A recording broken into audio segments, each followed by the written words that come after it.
In fact, if anything,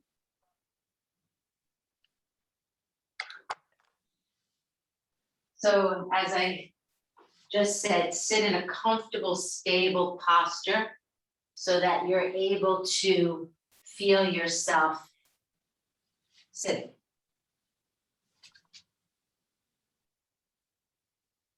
Adjust so the shoulder blades are flat on the back.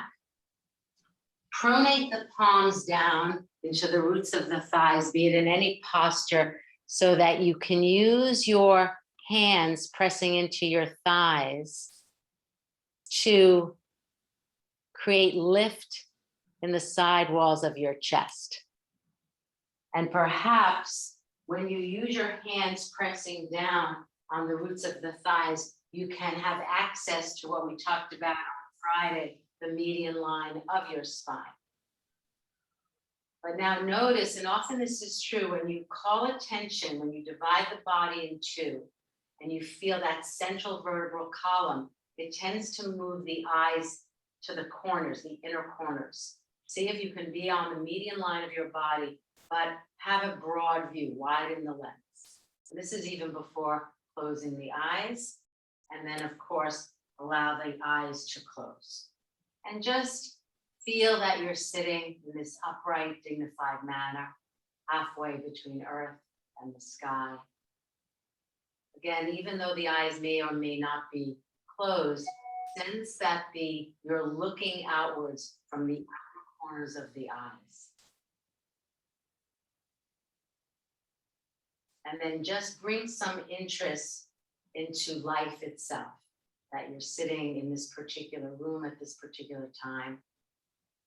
Not per se thinking about your life, but rather this moment of awareness and aliveness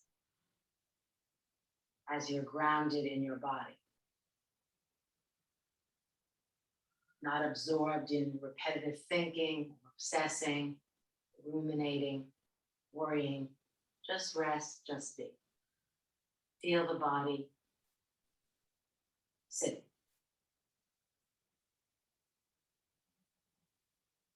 Allow the breath to do its own thing. And if it's helpful for you, you can bring your attention to the breath, breathing in and out through the nose. Breathing in, know that you're breathing in, and breathing out, know that you're breathing out. Just allow the breath to do its own thing. And that's basically a way of looking at everything. Everything is doing its own thing. No need to interfere in that process. Just sit and know that you're. Just breathe and know that you're breathing. Just feel the median line of the body. Know that you're feeling the median line of the body.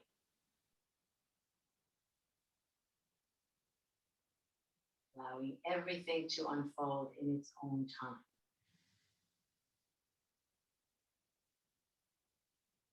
And then if you'd like, you can fold the palms into namaskar. You can repeat your own vow, or perhaps the vow that we've been doing for some time now. May I be a boat, a raft, a bridge for all beings to cross the flood. May I be a resting place for the weary. May I be medicine for all who are sick. May I be a lamp in the darkness for those who are lost. And may I do so as long as earth and sky and galaxies exist, until all beings are enlightened.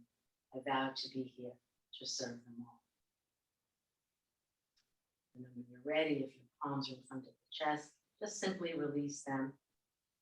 Put your hands on the roots of the thighs and slowly allow your eyes to open. Good morning to everyone. So we're going to, and so fortunately Janet is not here, and this sequence was for her in particular because she wanted sort of an assessment of inner groins and frontal groins. So I did a sequence, and it's interesting, even before this, I wanted to work on Vamadevasana, which is exactly that. So I'm going to have you sit in, do the first pose, Supta Baddha Konasana, but today I'm going to insist that you use, you can do a vertical support, it'll be easier for your trunk. And I'm going to insist that you take blankets for the corners of your outer thighs. So there's a blanket to my right, you can see this one to the left. And because my knees almost come to the floor, I won't need much of the back of the blanket, so the soles of the feet are together, and just one fold, so that I have, actually, I want the backs of the thighs to press into something. So this is particularly important if your thighs don't come to the floor. Some of you might need to place the blanket a little bit thicker. So probably either here, that fold, or no fold. But you'll be able to feel it, right? So you'll need 2 blankets. If you need head support, you'll obviously need a 3rd blanket. Or there is a way of taking 1 blanket, unfolding it, placing it over the feet and under the thighs, and that would suffice for the 2 blankets. Okay, so Supta Baddha Konasana, soles of the feet together, belt is optional, support the backs of the thighs. Gail, that's good. Gail, do as much as you can. Okay, this is not, the standing work is always rigorous for most people. So if you find throughout any of these sequences that I teach it's too much for you, then lie down and do the Supta cycle. Peggy's not here. There is a smidge of weight bearing today. Make sure the backs of the thighs are supported by something. Okay. So again, be at ease. That's it, Nancy. The backs of the thighs need to rest on something. Soles of the feet together, vertical trunk support. So you're aerating. Good, Mary Beth. You're aerating out your chest. Mary Beth, you took Polly's place on the screen, that upper left-hand corner. She always arrives first. Hi, Lindsay. Lana's here, Gail, Lindsay V, Lindsay M, Elaine. Good. Okay, Andrea's here. Anita, if you need a little extra head support, it looks like to me from my vantage point, the chin is lifting a smidge. So use another blanket to support the head so that you're not lifting up. So now we're in Supta Baddha Konasana. So this is wonderful pose for the inner groins. Press the feet strongly. Press the feet strongly and widen the thighs away from each other. Those of you who have tight inner groins, this is one of the very best poses to do. And of course, it's iteration, seated Baddha Konasana. This is kind of like an everyday pose, or at least 3 times a week. Adjust the shoulders. Anita, make sure the upper arm skin is turning from the inside out. So don't let the shoulders move into the midline, but turn that skin, even if you need to use your hands to turn. Supta Baddha Konasana. Now, as we continue, we will take the arms overhead, but focus first on the feet in order to get width across the pubic plate, width across the pubic plate. Lubna, yeah, you can have the rod overhead when we take the arms overhead.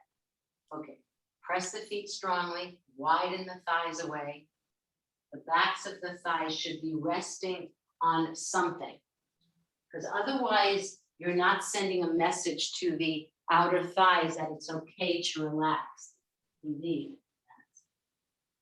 Relax those outer hips. So feel the natural indentation at the corners of the hips. Okay. So we're doing, it may not feel like you're lying down, but as you press the feet, you're widening across the pubic plate. Now to make it more active, take the arms overhead, reach through the fingertips, make sure the arms are absolutely poker stiff. Poker stiff. Arms straight. Feel the length in the side walls of the chest and the outer armpits. And then hold the wrists. For those of you who are a little bit less mobile in the shoulder, hold the wrists. Those of you who are a little bit more mobile in the upper back and in the armpits, you can hold the elbows or perhaps upper arm. But make sure that when you're holding the upper arm or elbow, that the elbows are not higher than the shoulders. So let that be the main characteristic of Baddha Hasta, bound hands overhead. Urdhva Baddha Hasta. Change the cross. Take an inhalation, feel the breath expand at that armpit chest area, and then on the exhalation, at the sides of the navel, elongate. Unfold your chest. If you feel tight in the throat, go deep, more decentralized with the arms so that the collarbone skin can spread and the trapezius skin at the back body moves to the waist. Good. All right, now just rest with the arms down by the side. Make sure the palms are up. Relax the backs of the hands. Now feel the difference in the throat and in the eyes when the arms are down than when they're overhead. Much more calming to the brain, and the skin at the collarbone, at the clavicle doesn't get caught. So this is an inner groin pose. If you want to just sheerly speak in terms of physicality, lengthens your inner thighs, broadening across your pubic plate. Okay, now to transition to a seated posture for the knees. Slowly bend the legs so that the feet are flat on the floor. Roll to one side or the other. And we'll start. Nadia, you can join us now in Upavishta Konasana for the knees. So the knees have been in flexion. Enjoy the natural compactness. So 2 weeks ago, we spent a lot of time on compacting the hips. Remember, those of you who need to sit on a bolster so that the trunk is vertical. And I want everyone's legs to seal the floor. Sit on, yeah, lift up. It's an active pose. Good. Don't go to your widest, we'll go wider. So I think this should be easeful. No pain in the backs of the knees, clearly. Okay, now like we've been doing many, many times, we're going to go a little wider. So the easiest way to go wider is, Lumina, you did this, you can put your hand in front of your pubic plate because it's nice to put the palm flat because that's what we want to broaden across that area. So you can lift your pelvis up, the legs can be slightly bent, slide forward and then press the legs down, then take a look at the feet and make sure they have not lost their perpendicular quality, right above the knee. Sue, can you just lower your camera a sec, just so I can see your beautiful legs? Press the legs down, right above the knee, press it down.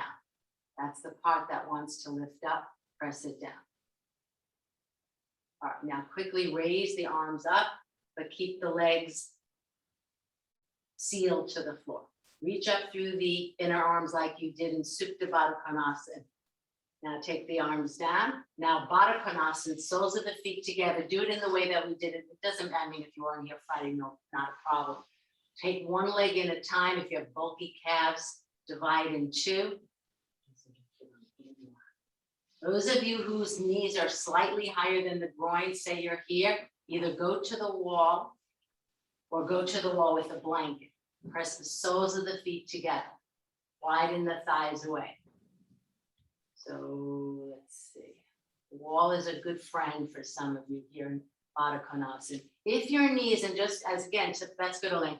If your knees are higher than the groins, do this. One leg Baddha Konasana, one leg Upavishta Konasana. That will be, that's a better way to do it than just sit with the knees up. That's it. That's it. So one leg is in Baddha, one leg is in Upavishta Konasana. So you could try it that way. I think that might be helpful. Anita, same thing. So one leg in Baddha. Mary Beth and others, you can hold the, there's the cat. You can bring the heels in. Go for your optimal Baddha Konasana. Bring the heels in closer, press the feet and widen, good Carla, widen the thighs away. So again, this is the quintessential inner groin pose. Okay. Now stretch out your legs, Dandasana, feet hip width apart, just to because it's easier to open the backs of the knees after flexion. It's a principle in Dandasana than if the feet were together. Okay, now we work with this on Friday and I believe on Tuesday, Ekapada Mula Bandhasana. So I showed it on a bolster last week. You can also sit on a block, the medium or the low side. And this is the one that I often ask you to get a thin hardcover book, because now you're taking one leg, it certainly doesn't matter which one, making the foot, the key is to make the foot perpendicular to the floor, bring weight to the big toe, it wants to go to the baby toe, and see how the knee comes to the floor. So I'm sitting on a block today. Last week I did it on a bolster, and this is one leg at a time. That's right, Jason. So some of you, that's good. If you have to lean in, then lean in. Anita, yeah, shouldn't bother, yeah. See if it bothers your knees, you'll let me know. Good, Suki. So one leg at a time. Ekapada Mula Bandhasana. You'll be careful with the foot. And then put your hand at that inner heel so that the inner heel wants to move back toward the perineum. Push it away. That's it. Change sides. If anyone is suffering in their knees, you can do this on a chair. Marina, the way you're doing it. Good. Lindsay V, the way you're doing it. The chair works beautifully because the height of the seat of the chair, it's easier to get that foot right in front of the perineum. Okay, these look good. So I think any of the chair people can do this on the chair. So now see if you can do both legs together, which is the pose Mula Bandhasana. Carla, that's good at the wall. Take one leg in, adjust the foot. You're on the bolster, on the brick. Don't worry if you can't, good Lindsay, that's good. If you can't get the feet together, just go back to Ekapada. Let's see, Nadia, Suki, good. So I'm glad that some of you are using the chair. Anita, beautiful. Suki, beautiful. Marina, great. Lindsay V, great. All right, these look good. Lana, that's really good. Many of you have your feet absolutely perpendicular to the floor, and at the knees at some point will come down. And of course, at some point, Nancy, just stay with the Ekapada variation. Certainly, if there's any problem with the foot, issues with the foot or with the knees, fine to do Ekapada, even if it's just one leg. All right, so this is inner groin work, clearly. Mula Bandhasana, Baddha Konasana, Upavishta Konasana. All right, now from here, come off the brick or the bolster, stretch out your legs. You can do Dandasana with the feet together now, but focus on pressing the legs down. Know if you're on height, then of course the legs can't belong to the floor. Be vigilant. I mean, I may not be able to really see like I did in class all those years, the back of your leg. So you have to be truthful. Otherwise, there's no way of me knowing. All right, now we're going to take this posture in a supine position. It's called Urdhva Prasarita Padasana. All right, so we're going to spend about a minute here. So now when you're ready, just keep a block nearby. You're going to take UPP from Dvipada, knees into chest. Now here's the thing, don't go beyond 90, just 90. Legs are straight, backs of the knees open. And then we will indeed take the arms overhead. Suki, Lubna, if you want the pull, then by all means use it. So I just want to time this. This is such a great utilitarian pose for the legs, for the hamstrings. Good, Mary Beth. Carla, do you have the rod? Yeah, good. All right. Sue, right above the knee. Laying good. Now work with different foot positions. You don't have to have the Virasana foot. Mary Beth, that's nice feet. Now go into dorsiflexion, toes down, heels up. The opposite. Do both. The Virasana foot, lengthening through the metatarsal, and dorsiflexion. Good, Andrea. But keep the legs straight. Legs poker stiff, no knees. Now if the arms are overhead, no elbows. Lindsay V, that's good. Palm the brick. If you don't have a rod, that's always a good idea. So you're working really intelligently today. All right. Work with the feet. You can even do foot circles, right? I mean, have fun. You don't have to do, just go counterclockwise, clockwise, work your feet. Carla, make sure your hands are down. Otherwise, support the arms a little bit so they're not dangling. Good, Marina. All right, stay another 20 seconds. So Jesse, that's indicative of the hamstrings. Take a strap across the feet and then it'll be easier. Yeah. Just unfold the strap. Okay, good, everyone. Mary Beth, that looks really good. Make sure, put your one hand on your navel band and press it back. I shouldn't say press it back, it's not like that. It's the abdomen naturally draws back, your abdomen is engaged, it's drawing back away from the hand, but you're not sucking it back. That's okay. Work with the feet, you can do foot circles, good. All right. Now we're coming into our first really frontal groin pose, because I wanted to distinguish between frontal groins, back groins, inner groins. So the easiest way to do this, if you have long arms, you won't need the belt. You hold your outer feet and you bring your heels right up against your buttock bones, assuming you don't have knee issues. If you have knee issues, the heels will naturally go a little bit away and then open up your frontal groins. This is really good for your groins.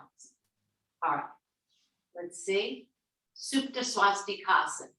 So this is now, distinguish in your mind's eye the difference between what we've done, I don't know, 7 poses prior to this and what we're doing now. Good. Frontal groins. And then again, take the arms overhead and get length. If your knees bother you, walk your heels further away from the ischial tuberosity. So Anita, that will, the heels won't be as close up to the buttock bones. And that's fine. Lindsay V, that's good. You really should feel an incredible length in the sides of the navel now, because we're working on Supta Swastikasana, which is like Supta Virasana. And sometimes I feel with Supta Swastikasana, it feels less thigh. Lana, you had said this yesterday, less thigh and more groin. So Supta Swastikasana for me is more of a frontal groin opener than Supta Virasana. And those of you who know what in terms of Supta Virasana, you might be able to just assess that now, not even having done Supta Virasana. Okay, now go back to UPP, stretch the legs out, up at 90, just 90, and then change the cross. And then again, take the arms overhead. Good. So again, frontal groins. Frontal groins.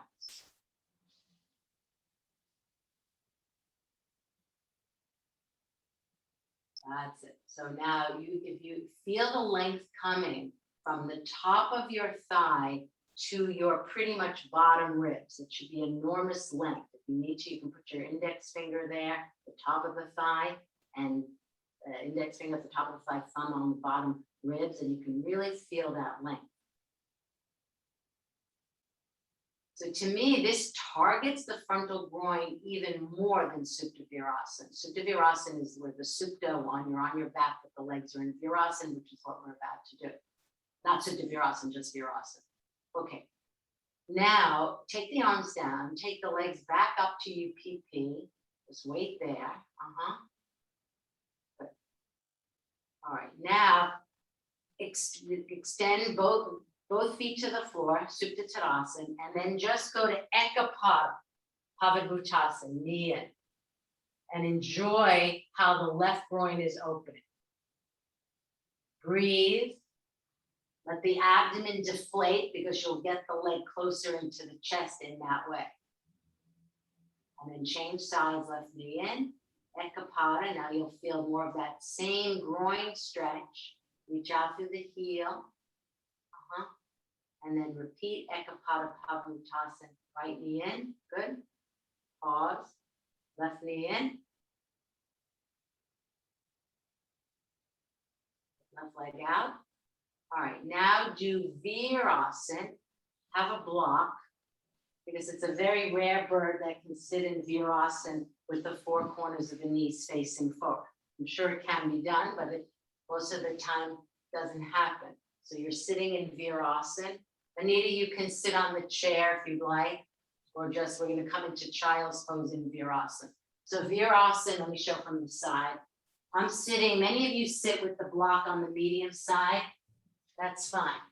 But I think when we come forward into the real Adho Mukha Virasana, you'll flip it. So I'm on Virasana, the roots of my thighs are pressing back. So just because I mentioned Supta Virasana, you take the block out, then you recline back. We're not doing that. We're actually going forward today in Virasana.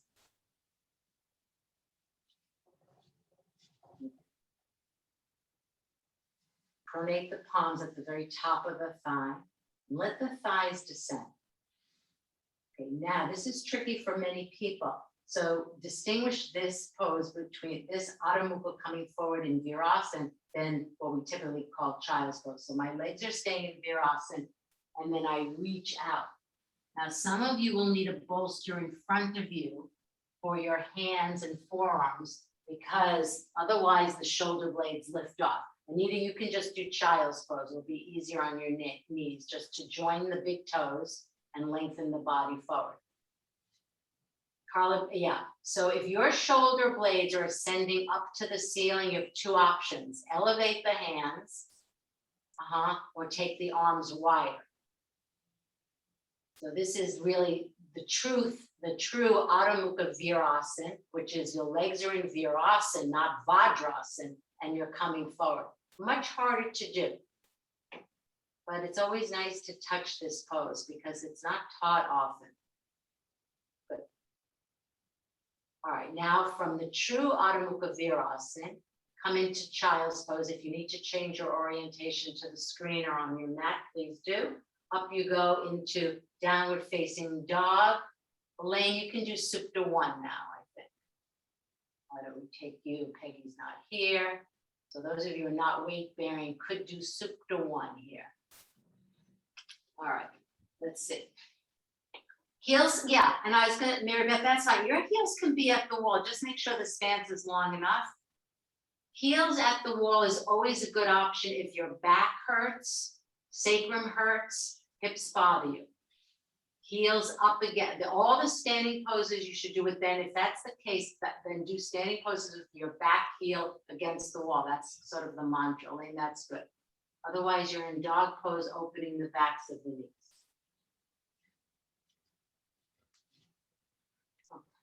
Open the backs of the knees. Just like you did in Upavishta Konasana and Dandasana. Sink the heels down. Press the hands down. Turn the arm skin and bring the shoulder blades flat on the back. Look at your frontal groins. Look at your frontal groins. Okay, now let's do this. Walk your feet toward your hands. Inhale, up you come. All right, now we are going to repeat dog pose, but let's do this. Before we repeat it, do either Supta Virasana with trunk support. Most of you will need trunk support, but don't take, take as minimal props as you need. Or if it's not possible to do Supta Virasana because of knees and Nita and others, then I'd like you to go back again to point out Supta Swastikasana for your frontal groins. So now let's take, we haven't actually done Supta Virasana. Those of you who want to do Paryankasana and then Supta Virasana, fine with me. Okay, so Supta Virasana or Supta Swastikasana if your knees bother you. All right. Those of you who know Ekapada Supta Virasana, that's Nadia. That's another option. Lubna, Lindsay. Just to, those of you who want to, just go for the more opening of the groin can do that. Lubna, in the way that we did yesterday. Yeah. Okay. Supta Virasana, good, Nadia. Take enough trunk support, not too much, not too little, right? Remember, Mary Beth can come into it from Paryankasana. That's fine, yeah. You could. That's it, Andrea. That's Supta Swastikasana. So if your knees are bothering you, take the previous Supta Swastikasana. Those of you who can, and then Mary Beth, when you're ready from Paryankasana, go to Supta Virasana when you're ready. Carla, go. Move the inner arches to the outer arches. Be on your outer shins. Those of you in Supta Virasana. And Elaine, yeah, okay, that's a good one. Supta Virasana. So let me tell you why we just took a detour. We took a detour in this pose because Adho Mukha Svanasana, because you're all seasoned students and because you've done it many, many times, I suspect you cannot appreciate your frontal groins. So we're going to go back to Adho Mukha Svanasana, down dog, and you'll feel a lightness in the groins having done Supta Swastikasana or Supta Virasana or Ekapada Supta Virasana immediately before. So this is a way that, you're inclining your proprioception, right, to feel more. We did dog pose for the groins. We will do it in a second, but now you're orienting yourself toward frontal groins, frontal groins, frontal groins. Okay. So now put your hands, so I know that you know what I'm talking about, on your frontal groins. Put your hands on your frontal groins. You're opening top to bottom. More top to bottom than side to side. Side to side is more Baddha Konasana. I hope that's clear. It's more Ardha-Siddhasana. That. Okay, now when you're ready, those of you, I'll take the Sukha Virasana people out first. Press the hands into the arches of the feet, lead with your chest. All right, now you're gonna, from an all four position or from a prone position or from Tadasana, repeat dog pose, everybody. So Swastikasana people have already changed, hopefully, and now ready from an all four prone position, take down dog. Now, the interesting thing is, that's it, Mary Beth, from a prone, feel lightness in the groins as you airlift yourself. You'll feel the lightness in the groins, good, Lubna, from prone or from all four. Your groins should feel lighter now. Okay. Mary Beth, you can come a little bit away from the wall because I am going to go to Ekapada and I don't want you to jam in. Okay. Elaine, that's fine. Plank is good. Or do modified warrior 3 now, Elaine, as more of a substitute pose for Ekapada Adho Mukha Svanasana. Now join the feet, big toes need not touch. Look at your frontal groins that you've made light. Now you need the lightness. You're going to lift the root of the thigh, but let it fly up. Keep the frontal hip bones balanced, side to side. Don't list into that right arm. Now descend the right leg, good. So ascend with lightness, lift the root, let it fly up, but keep the symmetry, good, Mary Beth, in the hips. Rena, that's it. Armpits long, armpits long. Remember, when you lift that left leg, did you lean to the right? There's an indent at the corner of the right hip. Pin it, pin it. All right, now come down. Frontal groins, dog pose, Ekapada. Now, let's go back to the all-important Pardha Akunchanasana, which was the main event last week. But let's do it with that clarity. So most of you discerned that you needed to put on your chair a mat piece so that the block doesn't slide away. Could do a blanket. And the block either on the low or medium side. And then you have to look at the right foot. Right? The foot has to be underneath the knee. The knee can't rotate in, nor does the trunk face the right knee. And then you have to grow that inner right groin from here's my side, this is my pubic bone, these are the sides, and I have to increase the distance. So I could say that the right knee is moving away from the left hip. Notice I'm not doing this. See, I just closed the window. So watch, it's not this, it's not this, I'm over exaggerating, it's this. I pinned it, not this, this. Okay, move the right knee away from the corner of the left hip. I'm just going it over again because not all of you were here on Friday and Tuesday of last week. Now, put your right hand on your right buttock flesh and make sure the butt, good Carla, is moving down to the floor. See that the right knee is directly above the right foot. Spread the toes. Your inner groin should feel like it's elongating, like in Virabhadrasana 2, like in Baddha Konasana. Stay there, pinning at the corner of the hip. I'm telling you that this pose is just wonderful to do. Now extend the arms, find your shoulder blades, and without disturbing right leg, left leg, raise the arms up into Urdhva Hastasana. Nancy, that's it. Get taller and taller. Beautiful. Right buttock flesh moving down, left root of the thigh pressing back. All right, now take the arms down. All right, slowly, carefully, mindfully take the right leg down, change sides. You can face frontally or face, so I see your left buttock flesh descending. All right, get situated. First, adjust the left foot. See that the foot is directly underneath the knee. Remember, you can stand too far away. I didn't see that on the right side. Let's see. Now put your left hand on the left buttock flesh, move it down, but press the right thigh back like you did in Upavishta Konasana.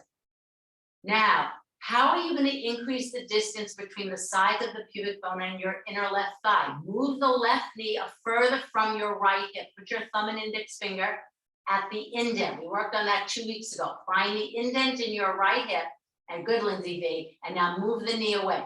Move the knee away. Grow your inner groin. That's it. Don't let the knee fall into the midline. Inner knee to outer knee. It's at the four corners of the knee. Good way. You need to face the wall that knee is facing. Buttock flesh down. Now arms out. Turn the palms up. Well done. And then get tall. Get tall. Keep moving the left buttock flesh down. Parshva or Kunchanasana. One of the very best poses to maximize the length of the inner groins. Some of you might find that this gets more and more, you feel the sides of the bone becoming, the inner groin becoming longer in this pose more than Baddha Konasana. Now mindfully take the leg down. All right, if you need a wall with your hand on it, do Uttita Baddhasana. This is frontal groin. So Parsva Kunchanasana, inner groin. So this one, some of you will no problem to use a wall. But here's the thing in this one. This is challenging to teach on Zoom. First of all, the knee has to be aligned with the other knee. And I have to, again, not lean out on my right hip. So I have to lift it, so whatever the leg is bent, left or right, you have to lift strongly the pubic bone on that bent leg. Those who can, hold the foot with both hands. That's optional. We're doing this mainly for the frontal groin. Frontal groin. And thigh, it's a thigh stretch as well. Keep whatever leg is bent, be it right or left, keep it parallel to the other leg. Don't let the line of that's good. Don't let the chest come forward. Moving the buttock flesh down and chest not so far forward. You have to lift up more from the pubic bone. Same for Winnie. Get the knee back, knee back, knee back. Knee back. Okay, change sides. If you can hold the foot with two hands, that's great.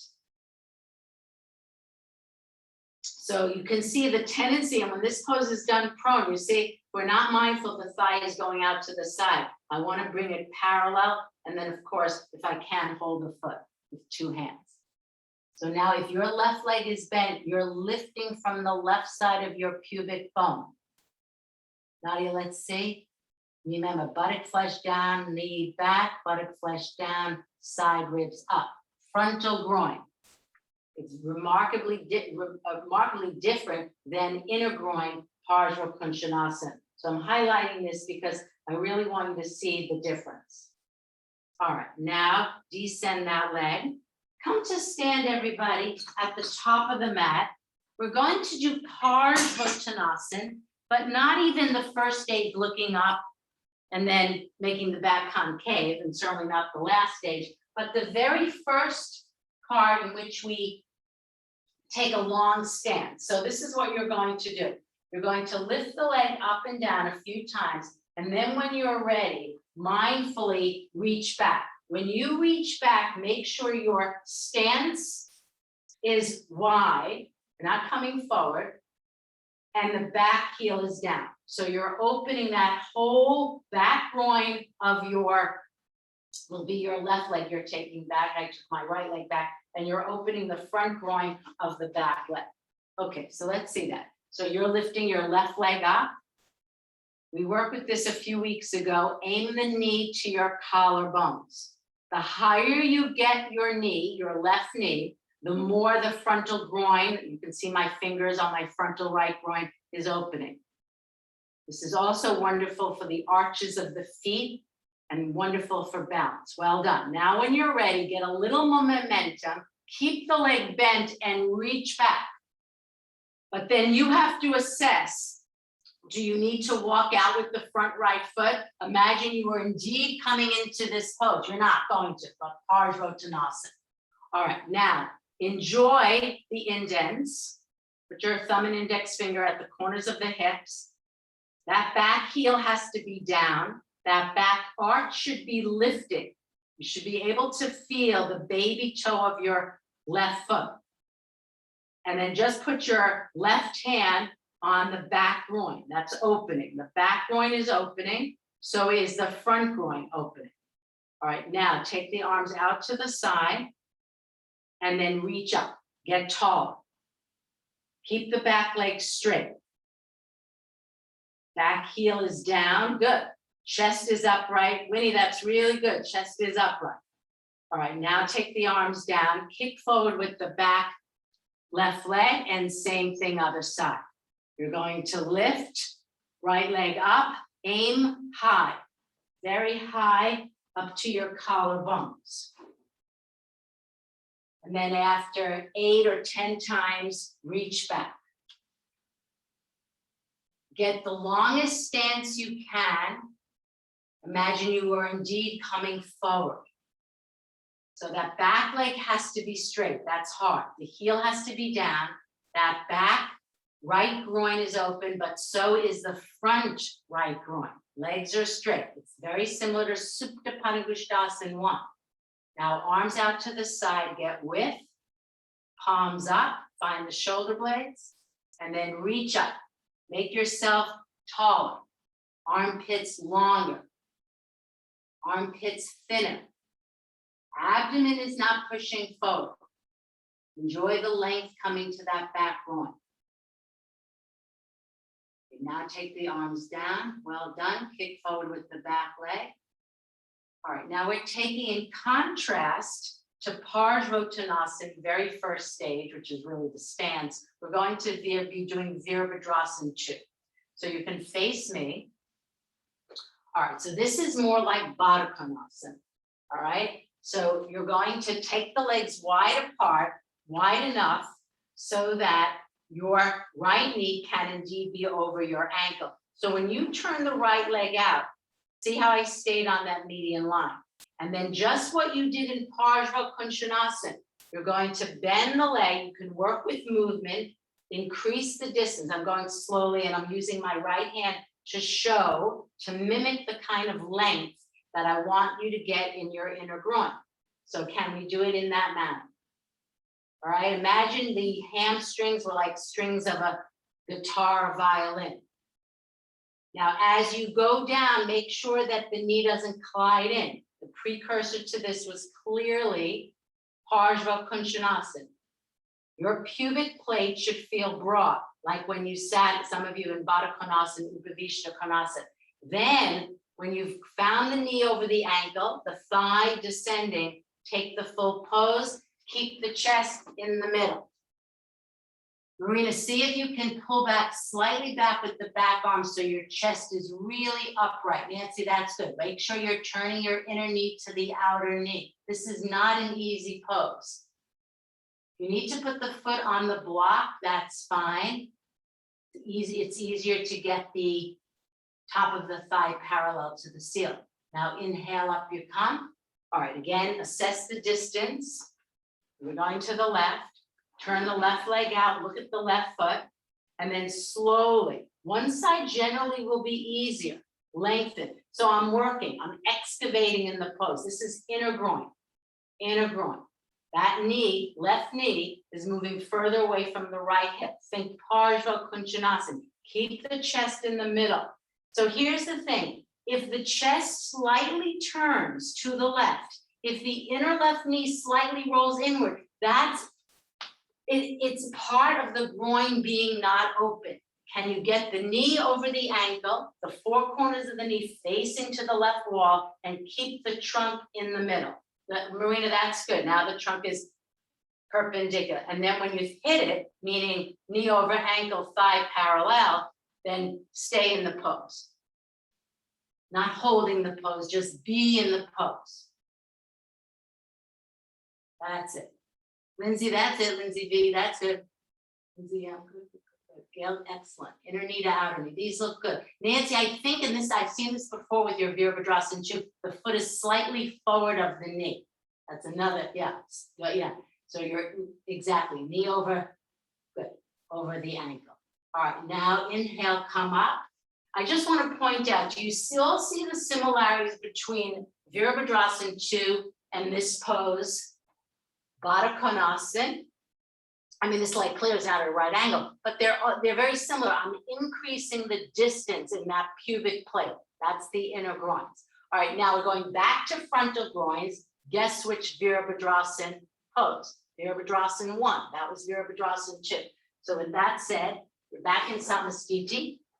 We'll do it the classic way. Jump the feet wide apart. Take the arms out to the side. All right, now turn the root of the right leg out. Use your arms so that the chest is facing that right leg. If you find that the stance is shortened so that you can't, when you bend the right leg, the knee will not be over the ankle, then inch out with the right foot. Now raise the arms up. This will help you keep your trunk upright. If you're tired, hands can go on the hips or out to the side. Now, like Virabhadrasana 2, like Parsvottanasana, keep the back heel down. Those of you who have any back sacral issues, work with the back heel. I need that back heel down. Now sit down like Virabhadrasana 2, which we just did. But now note the back groin is open like Parsvottanasana. Good.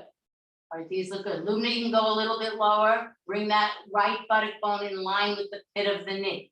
Okay, that's good. Lindsay V, inner knee to outer knee. Nance, it's happening again on this side. The foot is further out than the knee. Just note to self. Now inhale, up you come. All right, those look really good. Change sides. All right, back to Tadasana. These are not easy standing poses, you know. Patricia, we used to go to class now, you remember? We used to do all these twists and whatnot, arm balances. And then when she had a class on standing poses, she would remind us that this was not a level, that this was a level 14 class or whatever she would say, right? And we would laugh. All right, now jump the feet wide apart. Meaning the standing poses are challenging. All right, now use your arms, see, really swing your arms, enliven your side ribs. And now turn to the left. Raise the arms up, make the chest perpendicular, seal the back heel, and go down. As much as you go down, go up, go up. Use your arms. Back heel must be down. Back leg must be straight. I'm not insisting that the thigh be parallel, but the back heel has to be down to the right leg. Good, Gail. That's it, Lindsay V. Okay, well done. And now inhale, up you come. So I think depending on your energy, either now do Virabhadrasana 3 from Virabhadrasana 1. And if your energy is a little bit, you know, you want to recover a smidge, then simply do modified Virabhadrasana 3 with the blocks on the high side. And see again, this is frontal groin, like one-legged dog pose. So if you want to take a bit of a rest, do it in that manner. Otherwise, Virabhadrasana 1 to Virabhadrasana 3. I don't think anyone needs to demonstrate. You all know this. So, and there's reasons to do modified warrior 3. So you're coming into Virabhadrasana 1 right side when you're ready, simply repeating what we just did on the right. Yeah, if anyone's tired, just put the hands on the blocks and lift the root of the thigh up. Suki, that's good. Now go to Virabhadrasana 3. That's it, Lana. I want the chest. Remember the metrics? Chest. Marina, take the chest a smidge lower, my friend. You got a little bit caught there, Mary Beth, because the shoulder blades are lifting. Arms can go out to the side, Lindsay V. That's a good option. Lindsay M, that's good. Very good. Okay, come back to Virabhadrasana 1. Well done, Carla. All right, let's go to the left side. These look good. If you have the energy, go from Lubna a little bit more distance than those legs. Wider. Okay. Go. You can use the back heel can be down. I'm fine with that. Gail, that's it. Now lift the root of the aerial leg a little bit more. Andrea, if you're struggling with a freestanding warrior 3, Lindsay V, you made a wide decision. Take the arms out to the side. Carla, go a little lower in the trunk, a little higher in the leg. Arms can be out to the side. And then Nadia, yeah, draw up from the knee to the hip. Elaine, beautiful. That's it. Okay, and then come back to Samastiti. All right, now let's see. I'd like us to do a quick chair back bend. So let me just show this, even without a wall. This is the back bend, you kind of need a yoga chair. You can do without a chair and go sideways, that's true. But I want you to appreciate, why are we doing this now? We're doing this now because this is a quintessential frontal groin pose. So just watch for a very quick second, pressing the roots of the thighs down, lifting the sideways up. I go back. These are my frontal groins. These are my frontal groins, right? And then I get length. And then I'm going to move my shoulder blades slightly off the sit. They kind of hook on the seat of the chair. I can take the arms to the sides or even under, or you can stretch the arms overhead. All right. And then to come up, you'll bend the legs, lead with your chest, and up you come. All right, Anita, that's it. Chair back bend. If you prefer, and I just showed it very quickly, freestanding, you can do it. The advantage of doing it at the wall, which you all know, is that you have something to press into. Mary Beth, that's good. Imagine the feet on the wall. Now, those of you who are holding the rungs of the chair, coil in, coil in. Make the shoulder blades flat on the back. And then if you want, you can take the arms overhead. Good, Sue, to get length. Some of you had complained to me about headaches and nauseousness. If you take your hands to the base of the skull and spread the skin and then lengthen the cervical away, that can help. Mary Beth, that's good with the hands on the baseboard. All right, let's see, Nadia, when you're ready. Elaine, good. These look really good. Lindsay, you probably could, Lindsay M, probably could use a blanket on the seat of the chair, I'm thinking. Just because otherwise you almost like a flat line. All right, let's see. That's really good, Andrea. It's a good use of that pillow. Good, Anita. Roll your thighs in, Marina, that's it. Roll the thighs in. Imagine I'm in the room with you. Rolling the thighs in and pressing the thighs down. Okay. If anyone has gotten nauseous, email me and I can, just sit upright in your chair. You can do, if you're coming up, you can do a quick twist, Nancy and Carla, quick Bharadwajasana in the chair. Okay. Yeah, that's fine to do Supta 1, which we're actually going to go to the floor and do anyway. All right, so that's one of, I'm doing the chair back bend, not really to do a back bend, but to know how the groins, the frontal groins, back bending is challenging if your frontal groins are restricted in any way. Now, I'm going to come out of the chair and you're going to grab hold of a strap, and we're going to do Supta 1, Supta 2, crossover Supta 3, and figure 4, Supta 4, all to the right. We're not spending a long time, and then all to the left. Okay, so we're doing it with movement.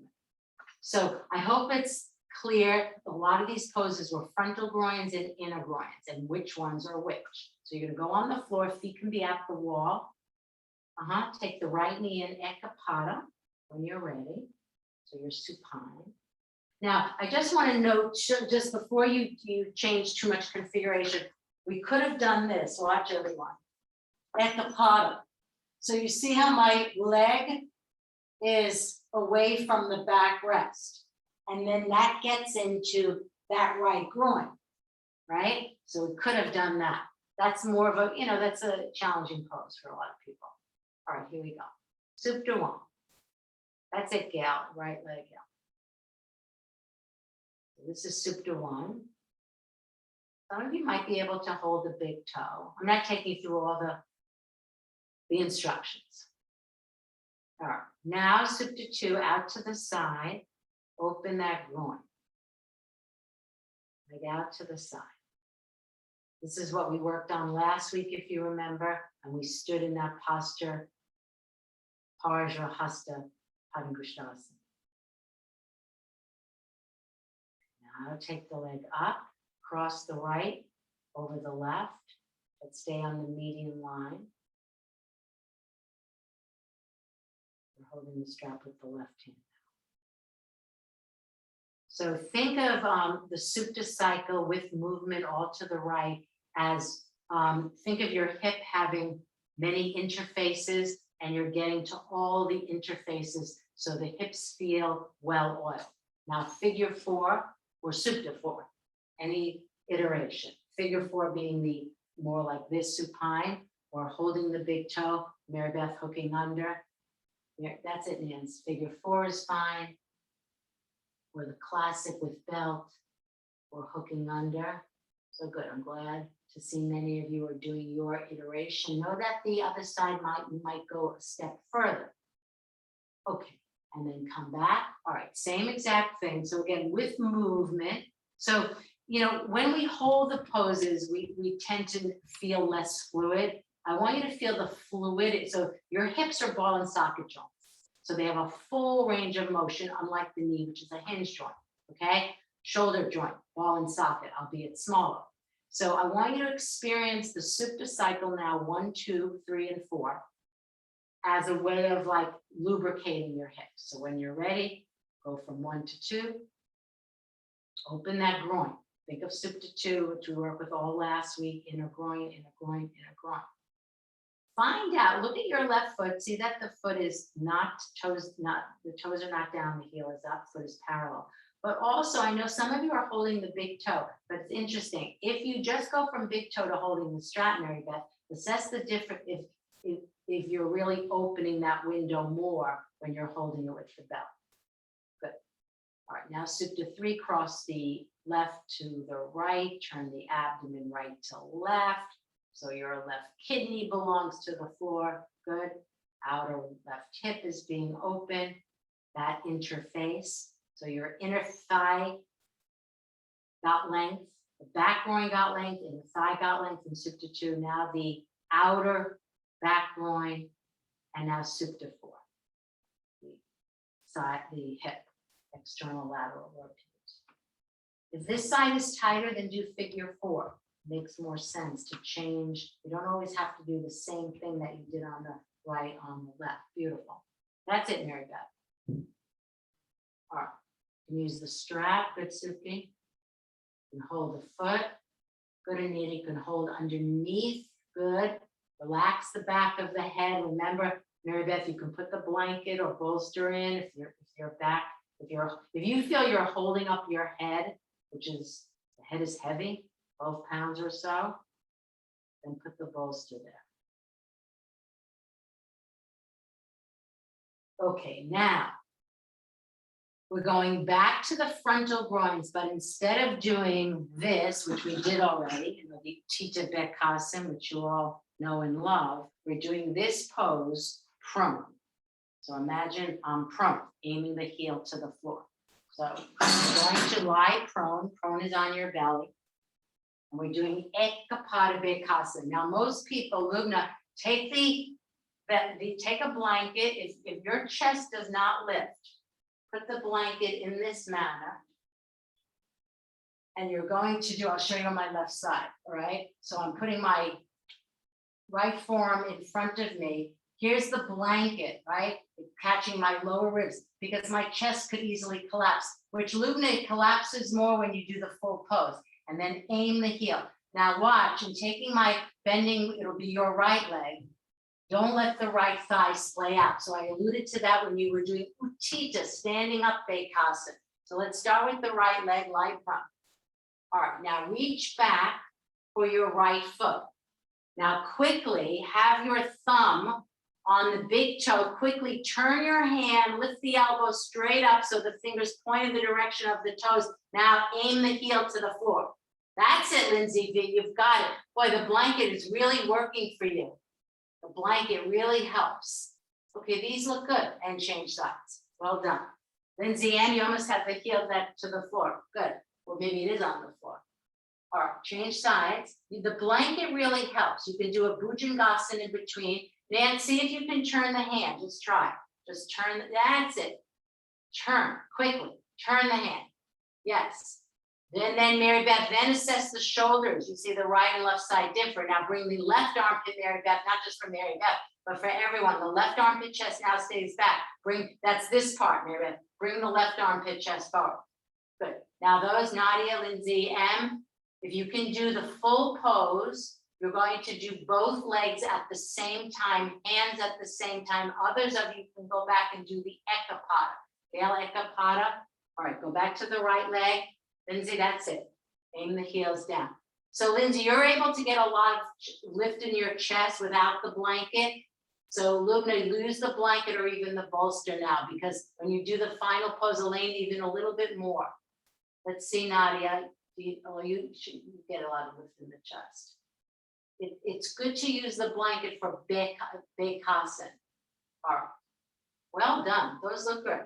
Now come back up and just appreciate.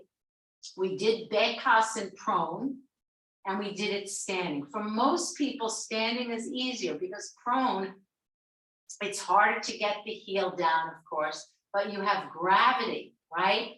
Helping you and giving you that proprioception that frontal groin is open. All right, now do Ardha Siddhasana. So Ardha Siddhasana, you can see we worked on this a few weeks ago. The top of your right foot will be in contact with the floor, and the knee, it'll seem like the knee is much further away than it does in if I had the sole of the foot facing the opposite wall. Very different feeling in that knee, in the Siddhasana knee and the Baddha Konasana knee. It's also, the shin is more elongated in Ardha Siddhasana. That's it. So your heel is in front of your perineum, the knee is down. Use your hand to turn the foot. Anita, I think you can do this. So the foot, the top of my foot, that's your metatarsal, is flush to the floor, the knee is down. Feel a beautiful elongation in the shin. This is why I like to teach this pose before Virasana, Nadia. Heel is up, kind of like that Mula Bandhasana. Compact the shin and change sides. Ardha Siddhasana. See how I'm going slowly. I'm turning, using my left hand to turn the thigh flesh. Hold the left foot good collar from underneath. Bring the heel right in front of the perineum. Turn the foot so the whole, get that beautiful length in the shin. Beautiful feeling, have shin length, which is what you want in Virasana. So this is an Ardha Siddhasana leg. Now, when we come to do the next pose, which I'll teach in stages, Vamadevasana, that's the name of the pose. It's the front leg, we'll say the right leg will be in Siddhasana and the left leg will be in Ekapada Bekhasan. So now you fully understand how we got there. Okay, so watch for a moment.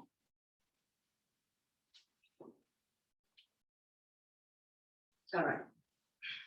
So I'm going to come back with, I'm going to open the backs of my knees, which actually you can watch in Upavishta Konasana.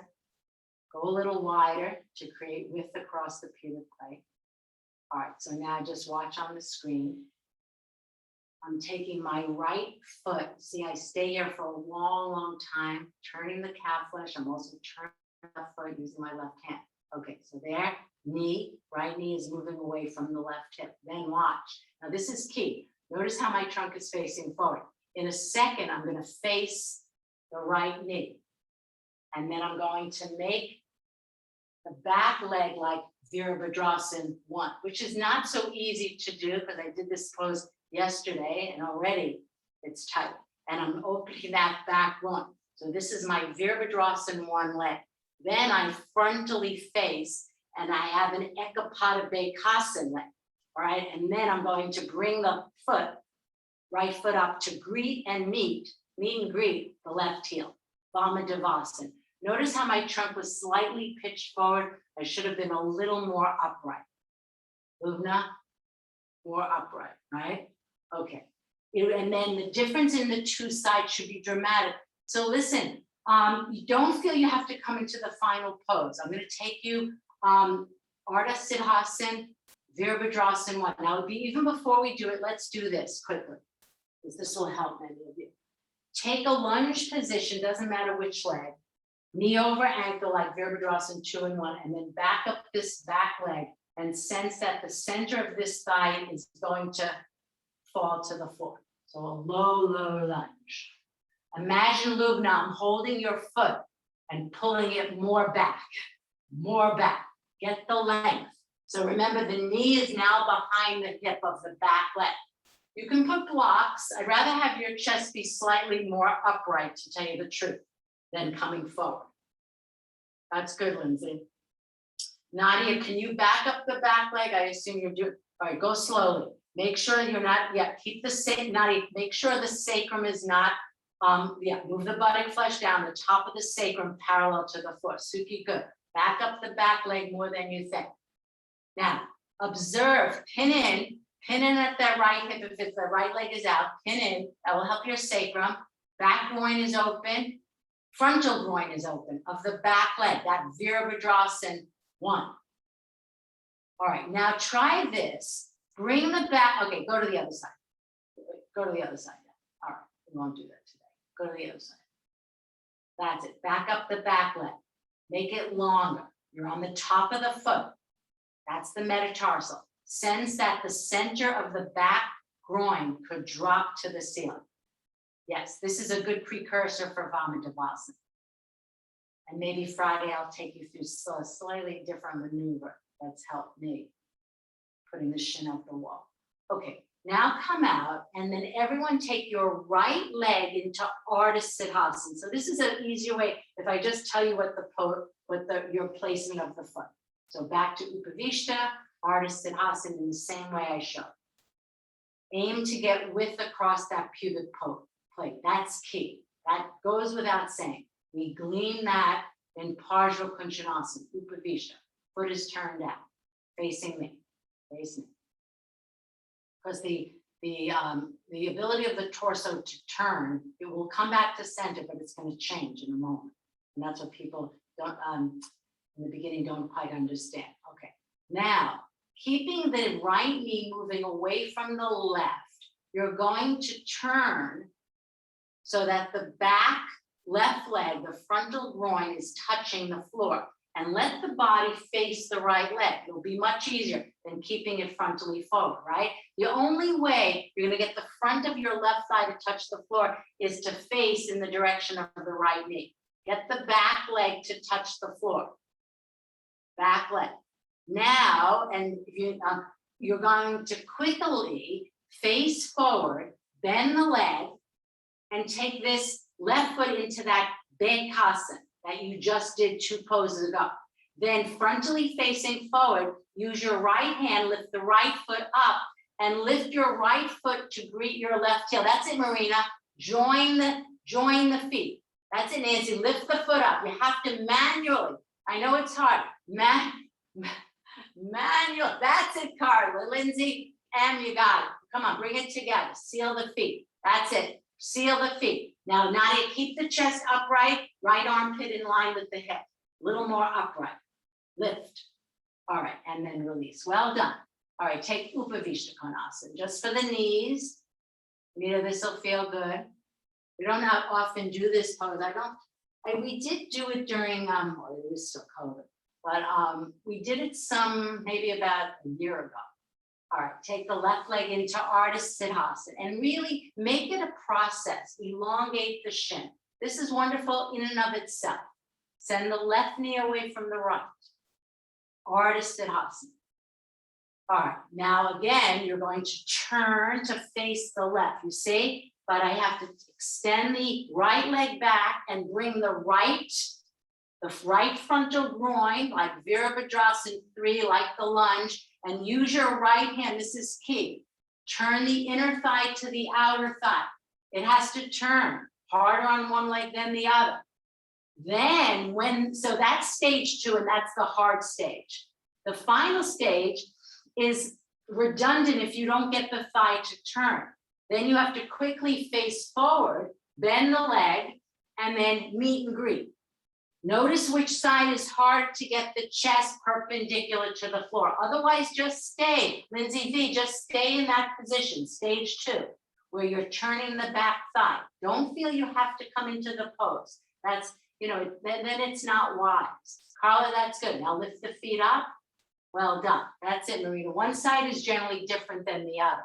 All right, both in terms of the meet and greet of the feet in that aspect, but also in terms of the chest staying upright. One side is generally harder because it makes sense. If the groin is harder, then the trunk is going to fall back. Upavishta Konasana, everybody, for the knees. Okay. And now go wide in chin, and we're going to come into the Upavishta Konasana coming forward. Some of you will need a blanket. A bolster is fine. All right. So we're going to do Upavishta Konasana coming forward when you're ready. If you're not coming forward, if your back is tender, be upright. It's fine. Arms can be forward, but for those of you with any restriction in your upper back, I would take the arms out to the side in this manner, Carla, so that the trapezius doesn't lift up. Okay. Sukiya, take the arms out. Nadia, that's really good. Upavishta Konasana, if you haven't been doing this pose, it's fine to sit upright in Upavishta Konasana. Marina, good.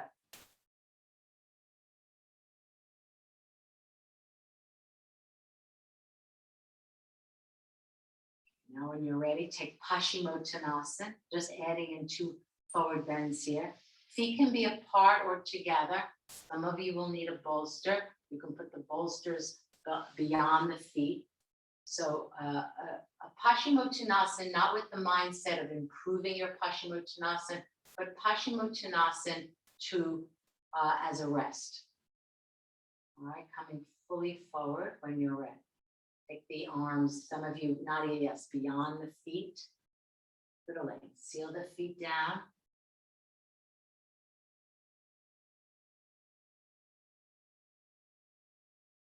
Legs are down. Pay attention, even though I'm not giving too many points, right above the knee. Even though we're using this as a rest, I want you to be right. Press the knees down. And it's fine to be upright, right? If your back or sacrum, father, you just be upright in Dandasana.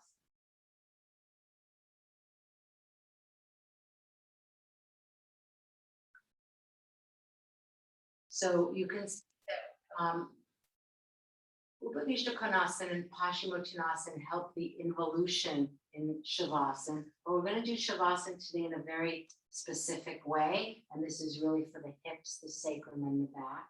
So what you're going to do is take a blanket and you're going to fold it and you're going to just put the heel hinge.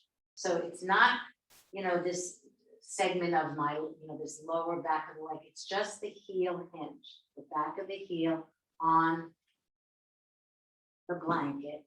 And then you can take another blanket or a bolster, have it nearby, and you're going to lie back. So the heels are elevated so that the skin moves to the bone when the legs are extended. And then additionally, a blanket can go across the roots of the thighs, okay? So heels are raised up a little bit, bolster on the thighs. So I want the thighs to enjoy the movement to the bone. And this way they can relax. The legs can relax, the pelvis can relax.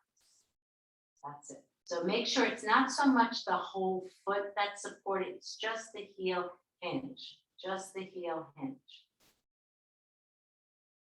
And if for any reason the backs of your thighs, you want to roll a thin blanket underneath the backs of the thighs so they actually have something to descend into, that can also be applied. But it needs to be a thin blanket, Nadia. Carla, that's good. Head support if you need it. So this is a very specific way. Should not bother anyone's knees in terms of hyperextension. Put the arms good, Elaine. Go out to the sides. So we did a lot of hip work, and now I want you to enjoy complete relaxation of your hips. And then we're going to do another iteration. So we will move, just so that I'm alerting you to it. So this is a Shavasana for the hips, for the sacrum, and the back, and the heels are raised. The other thing is a little bit of blanket at the backs of the thighs. If your knees feel like they're with the heels up, if you're getting hyperextended knees, then putting a little roll at the back of the calf could help. Behind the calf, I should say. Just relax. We'll do our final Shavasana in a few minutes.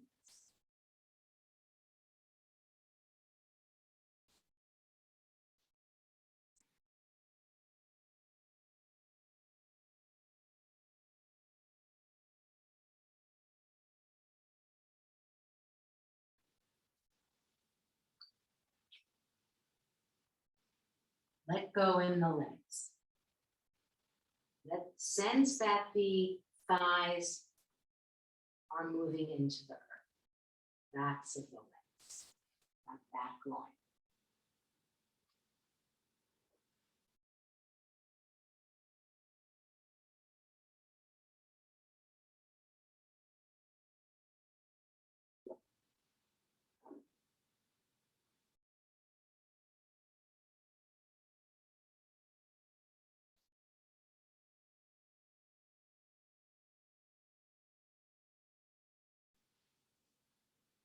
Now, if you're amenable to a change of posture, and I assume the chair is nearby, then we'll go to one of the quintessential Shavasans for the sacrum, for the hip, for the back, in which the one Marina you do. The lower legs are on the seat of the chair. So if that's amenable to you, if it's not, stay put. But again, these are just tools so that, if you should have back pain, you have a toolbox to go to, right? So lower legs supported on the seat of a chair or a bed. Now the legs are higher, the principle of elevation. And then you can put a bolster on either the abdomen or have it on the tall side, right? That's it. That's on the abdomen there, or on the tall side on the roots of the thighs and get traction in your lower back. So these are just some ways, Lindsay, and that's fine. Yeah. So just giving you some tools to work with. The other way, Nadia, you're doing with the backs of the thighs supported. I want you to all have tools. Andrew, take the feet a little bit apart, not touching. Yeah, that's good. And just relax. This is also a good posture to do if you find it good when you find yourself sitting a lot. Doing this throughout the day can really help your back.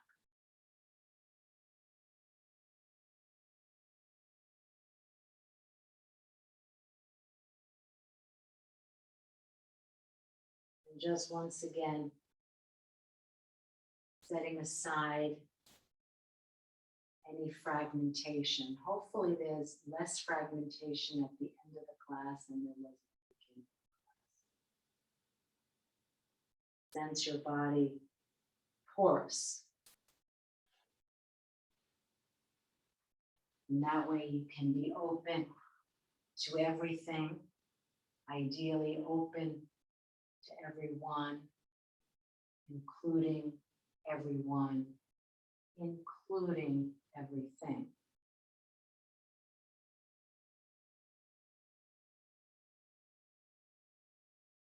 See if you can turn your disappointments into appointments.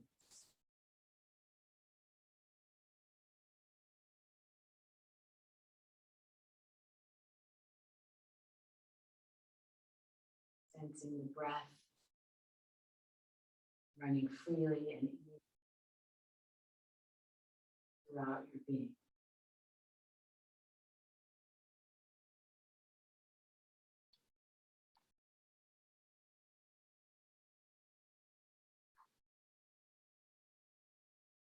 Oftentimes people in Shavasana have this feeling of arriving home.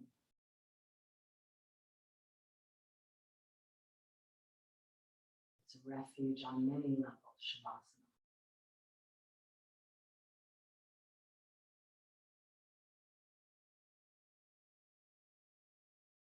Sense this home now, knowing that you're able to come home at any point in time during the day to access this refuge that's available to you.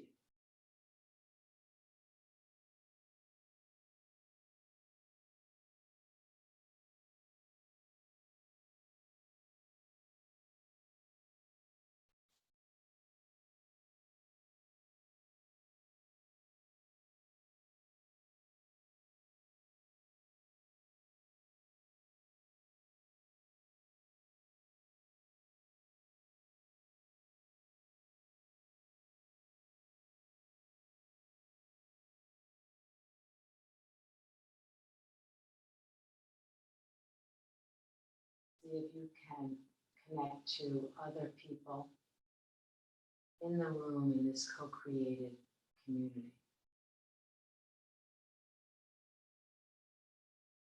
As though you were all together in the same room, all aspiring to the same thing.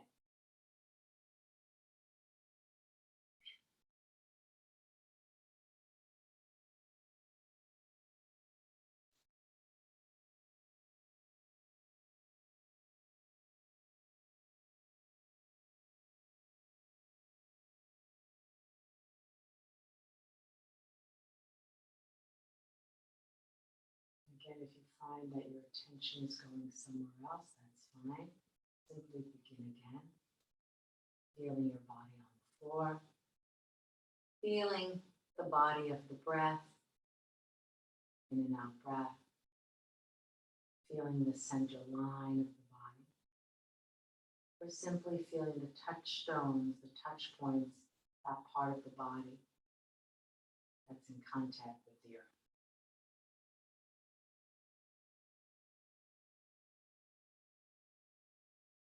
Feet on the chair, buttocks on the floor,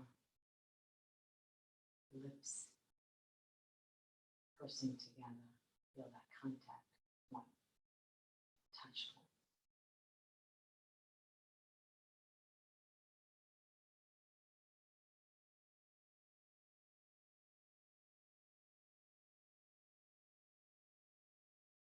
Mind goes elsewhere, not a problem. Come back to one of those four foundational principles.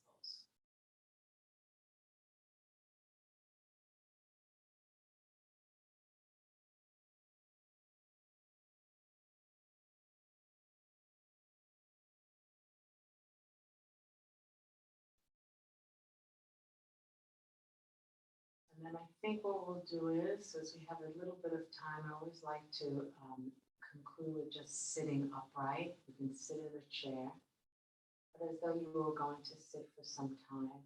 And just get accustomed to sitting upright, as we do at the very beginning of the class. So transitioning from your second Shavasana just to an upright position. Again, you can find the gravitational pull and be with that. You can feel the center line of the body. You can feel the breath or simply the touch points, perhaps the fingers in contact with the thighs, the lips together, feet on the floor.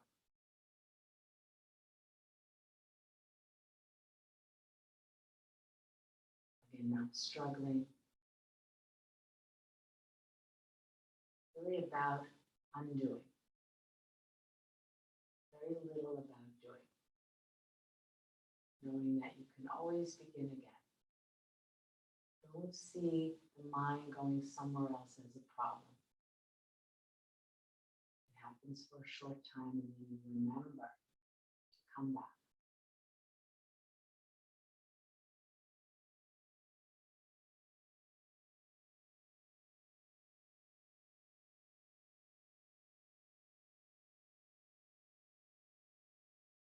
Steady, calm like a mountain.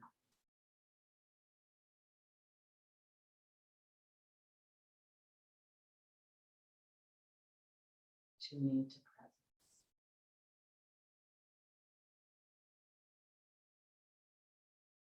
And then when you're ready, you can allow your eyes to open. Thank you all for coming. I'm going to, oh, you have to unmute you. No longer.